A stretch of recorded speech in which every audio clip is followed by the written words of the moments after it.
आज हम लोग सी प्लस प्लस का नेक्स्ट सेक्शन देख रहे हैं। माई सेल्फ सर्विस कौशल।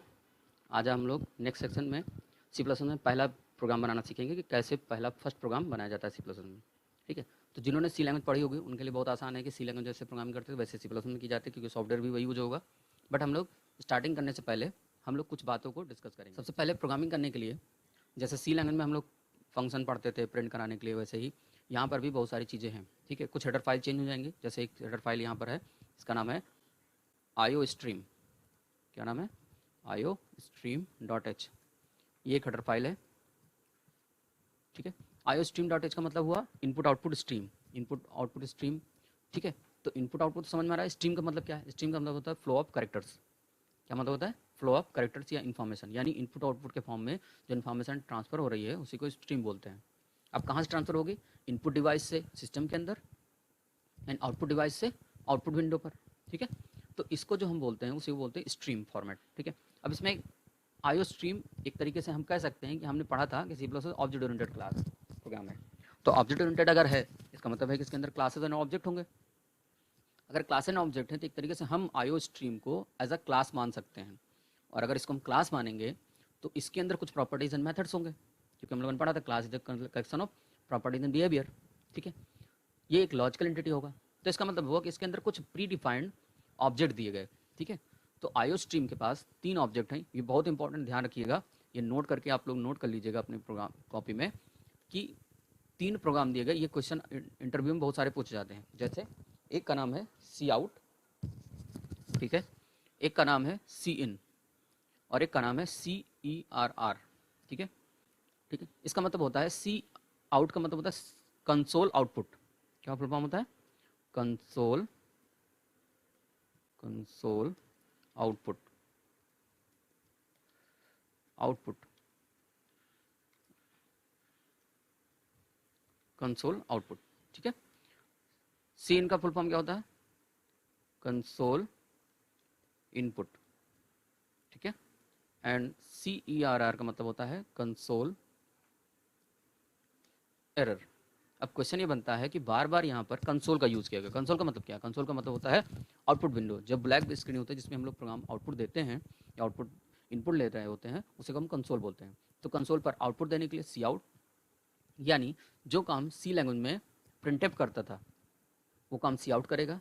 जो फंक्शन इनपुट करने का काम करता था सी लैंग्वेज में, आपको पता है इस काइंड ऑफ फंक्शन वो काम करता था। यहाँ पर एक अलग तरीका का ऑब्जेक्ट दिएगा जिसका नाम है सी ई आर आर। ठीक है, ध्यान रखने वाली बात यह है कि these are the predefined object. ध्यान रखना है, ये ऑब्जेक्ट है, ना कि मेथड है, ना कि फंक्शन है। ठीक है, ये इंटरव्यू में बहुत बार पूछा जाता है और आपको कंफ्यूज किया जाता है, और जनरली लोग ये कहते हैं कि ये क्या है? एक फंक्शन है। तो इस बारे में ध्यान रखना है कि ये फंक्शन नहीं है, ये क्या है? प्री डिफाइंड ऑब्जेक्ट है। ये दिमाग में अपने ध्यान से रख लीजिएगा। ठीक है, और ये किसके अंदर है? आयो स्ट्रीम के अंदर। ये नॉर्मली क्वेश्चन इंटरव्यू में पूछा जाता है, आपके वाइवा में या आपके पेपर में आ सकता है। ठीक है, तो आप समझ गए कि सी आउट का काम क्या होगा? आउटपुट देने के लिए। सी इन का मतलब इनपुट लेने के लिए। C R R error print करने के लिए। क्वेश्चन मतलब ई आर आर क्या करेगा? अगर प्रिंट कराने की बात है तो प्रिंट कराने का काम तो सी आउट भी कर सकता है, तो सी ई आर आर क्या करेगा? सी एरर का मतलब होता है जब हम कोई भी एरर प्रिंट कराते हैं तो एरर के साथ उसके 2 चीज़ें होती हैं। एक होता है एरर कोड जिसको हम एरर आईडी बोलते हैं, और एक को बोलते हैं एरर मैसेज।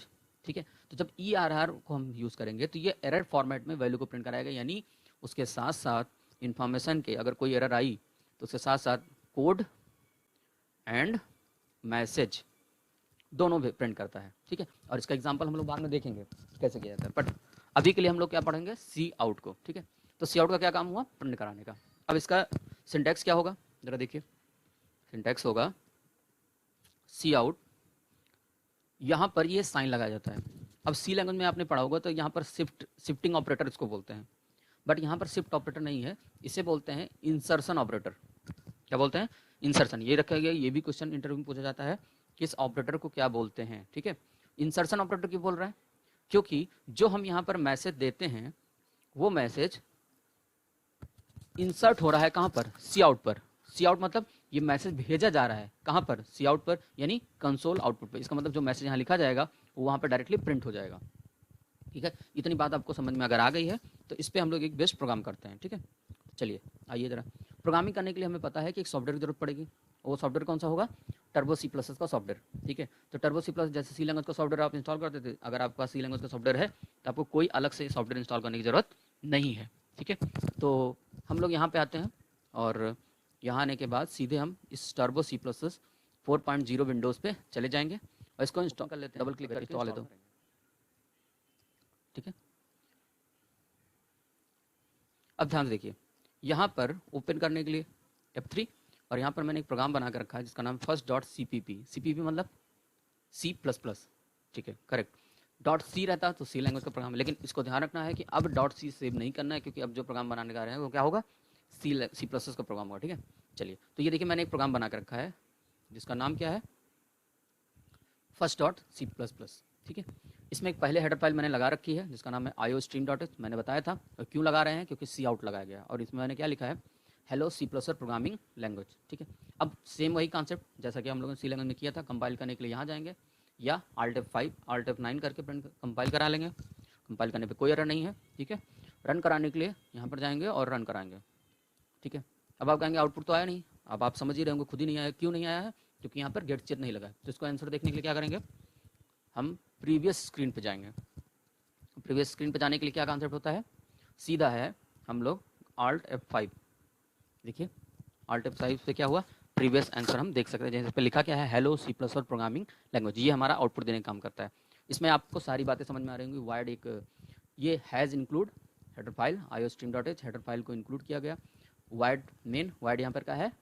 इसका आंसर आपको कमेंट बॉक्स में देना है कि वाइड को क्या बोलते हैं, ठीक है। और जिन्होंने सी लैंग्वेज क्लास की होगी उनको बताया गया है कि वाइड का मतलब क्या होता है, ठीक है। Main execution point, entry brace, C out console output, extraction operator है कि इंसर्शन ऑपरेटर है? अभी आपको बताया था मैंने, इंसर्शन ऑपरेटर है। यहाँ पे मैसेज क्या लिखा है? Hello C plus programming language. इसका मतलब जो मैसेज है वो सी आउट पे चला जाएगा, सी आउट क्या करेगा? प्रिंट कर देगा। बट अगर हम दोबारा इसी को रन कराते हैं, फिर से हम कंपाइल नहीं करते, सीधे रन करा देते हैं।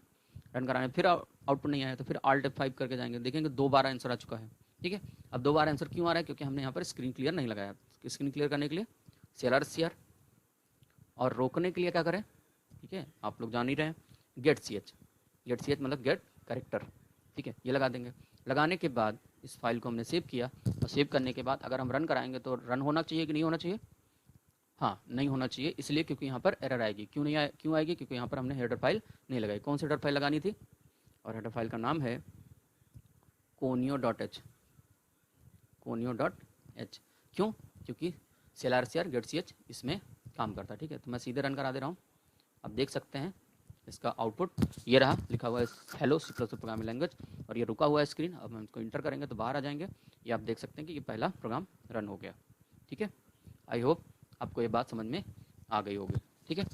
तो इतने प्रोग्राम का ये जो पहला प्रोग्राम था, इसमें C++ का बहुत कॉन्सेप्ट यूज नहीं किया गया है। इसमें केवल फर्स्ट प्रोग्राम बनाया गया है कि कैसे फर्स्ट प्रोग्राम रन कराया जाता है। इतना आपको बात समझ में आ गई होगी। अब हम लोग जो दूसरा प्रोग्राम देखेंगे उसमें देखेंगे क्लास एंड ऑब्जेक्ट का कॉन्सेप्ट कैसे होता है, ठीक है। तो नेक्स्ट वाले वीडियो में हम आपको दिखाएंगे क्लास एंड ऑब्जेक्ट का यूज़ कैसे करके प्रोग्राम बनाया जाता है, ठीक है। Thanks for watching.